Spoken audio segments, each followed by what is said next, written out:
ये सब पिछले बारी की जो हियरिंग हुई तो सीओ साहब के सामने वाले ने ऐसा बोला, जो हमारे आवरोधी, कि ये लोग जो है तो पैसों के लिए कर रहे हैं और ये गुंडे हैं और ये बदमाश है और ये इनको जो है तो खबरस्तान नहीं होना, ये पैसों के लिए कर रहे। इसके लिए आज ये इतने लोग सब आके यहाँ गवाही दे रहे कि हमारा जो मसला चल रहा, ये पैसों के लिए नहीं चल रहा किसी से लेने का। हमारा ये मसला जो चल रहा है तो कौम के और मिल्लत के लिए, खबरस्तान के लिए चल रहा। भाई चल रहा कि नहीं चल रहा? सब बोलो भाई, सब बोलो। इतने लोग ये शहादत देने के लिए आए कि हमारा मसला कौम के मुस्तकबिल के लिए है।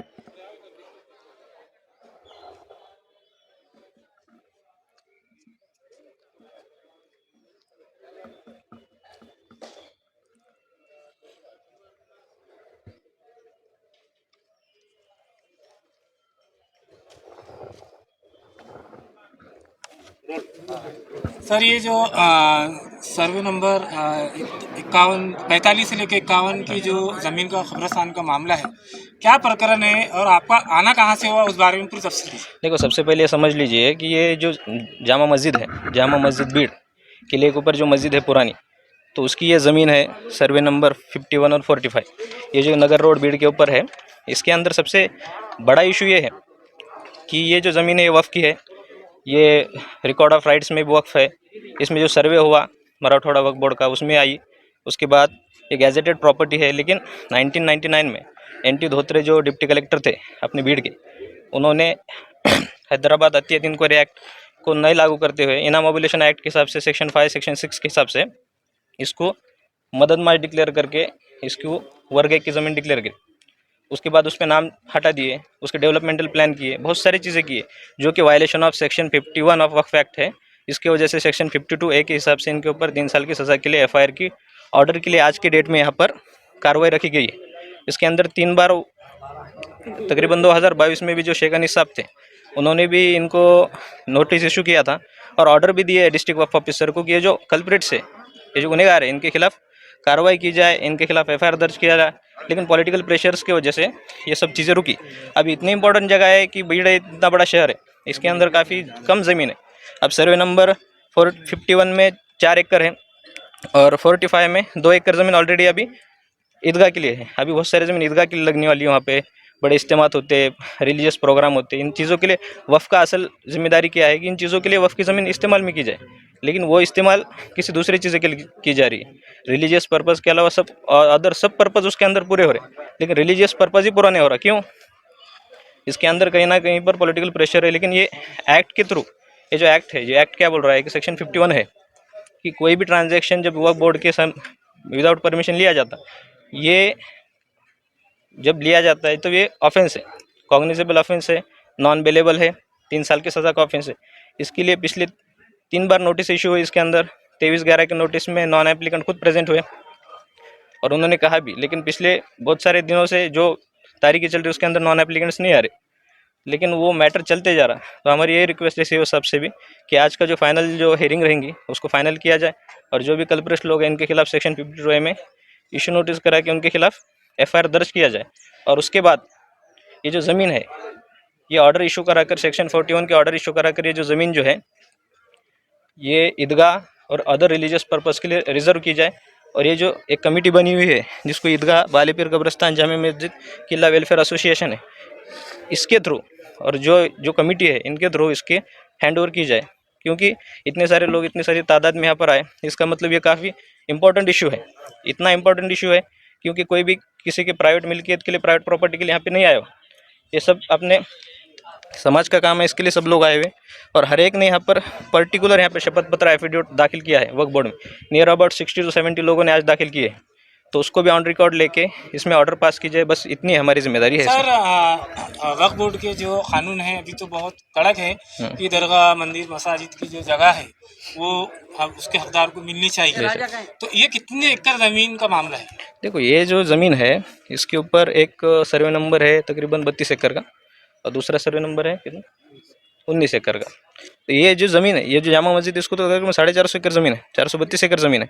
लेकिन वही हर जगह पर यही प्रॉब्लम्स है। इससे पहले भी सर्वे नंबर 20E, यही जिनके खिलाफ नॉन एप्लीकेंट जो है उनके खिलाफ इससे पहले FIR हो चुकी है दूसरे मस्जिद के मैटर में। तो होता है ऐसा कि ग्राउंड लेवल मैच होता है या फिर कहीं ना कहीं अथॉरिटी कम पड़ जाती, रजिस्टर ऑफ FIRs के लिए।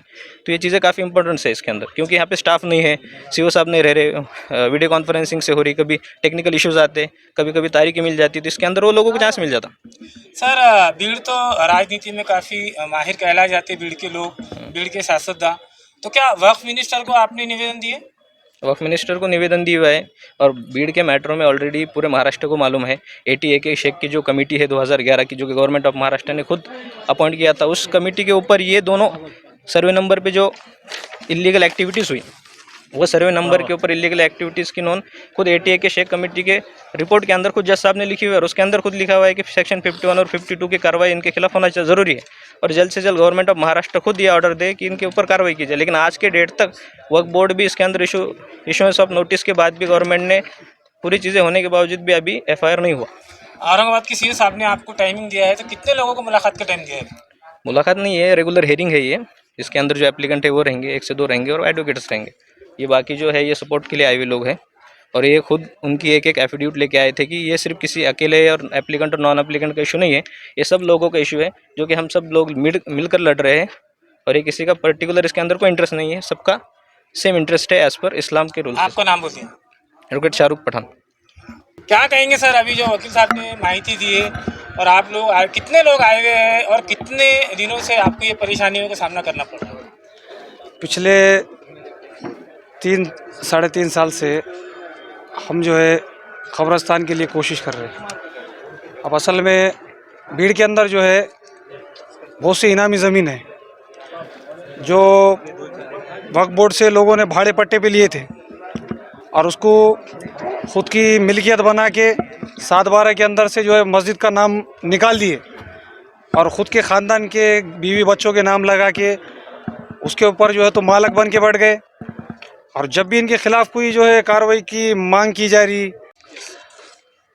और जब भी ये मामला जो है तो कलेक्टर ऑफिस के सामने या वक्फ बोर्ड के सामने लाया गया, तो आवाज़ उठाने के वाले को जो है तो डरा के या लालच दे के किसी तरह से जो है तो उसको खामिश बिठाने का जो है तो यहाँ काम चल रहा। और भीड़ का जो देवस्थान के ज़मीन खाने का और दरगाह के और मस्जिदों के ज़मीन खाने का जो नाम है, वो बम्बई तक मशहूर हो गया। पिछले जो है अधिवेशन के अंदर फडणवीस साहब के सामने भी ये मुद्दा आया, तो उन्होंने बोले कि उसको हम बहुत जल्दी से जो है तो रिज़ल्ट लगाने वाले।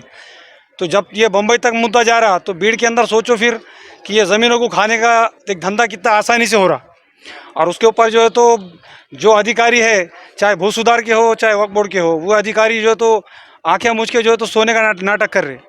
ऐसे अर्ज़ों के ऊपर जो है तो ऐसे थप्पी की थप्पी लग जा रही, लेकिन कार्रवाई नहीं हो रही। उसके लिए जो है तो हमने वक्फ बोर्ड के ये जो मसला है, ये हमने कलेक्टर मैडम के सामने रखे, और हमने जो तो 13 दिन का उपोषण करे।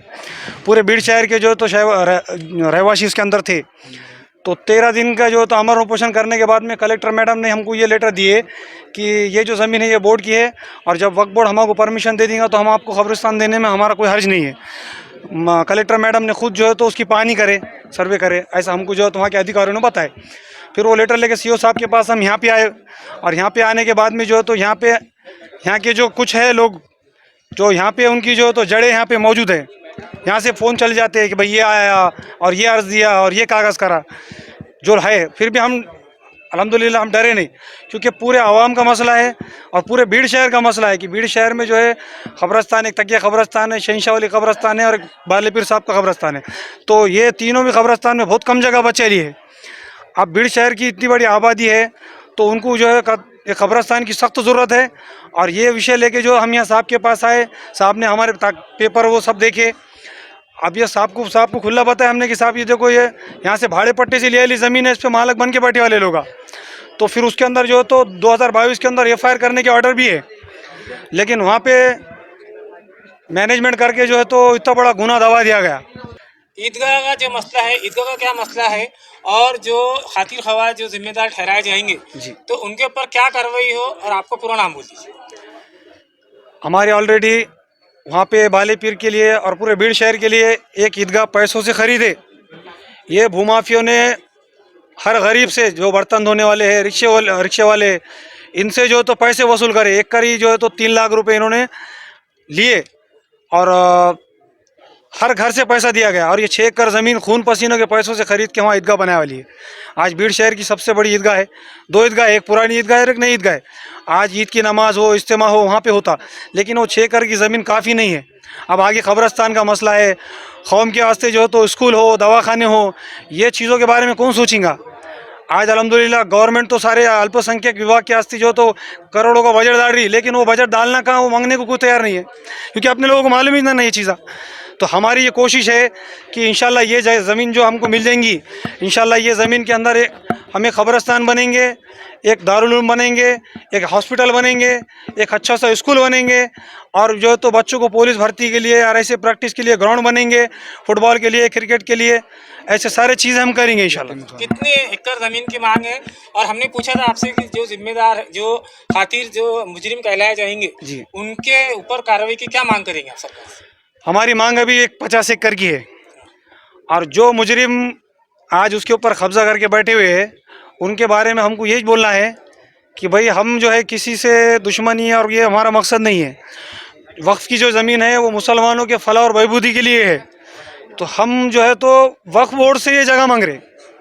आपका नाम बोल दीजिए। हाँ, मेरा नाम शेख सरफराज शेख बशीर है, और हमारे साथ ये सब बाली पीर के ज़िम्मेदार हजरात, हमारे अयूब भाई, जाकिर भाई, ज़मीर भाई, आ जाओ ना, ये सब ज़िम्मेदार लोग, हबीब भैया, ये सारे बाली पीर के जो है तो हर ये इसमें से कई साथी हमारे मस्जिदों के कमेटी के बॉडी के ज़िम्मेदार है।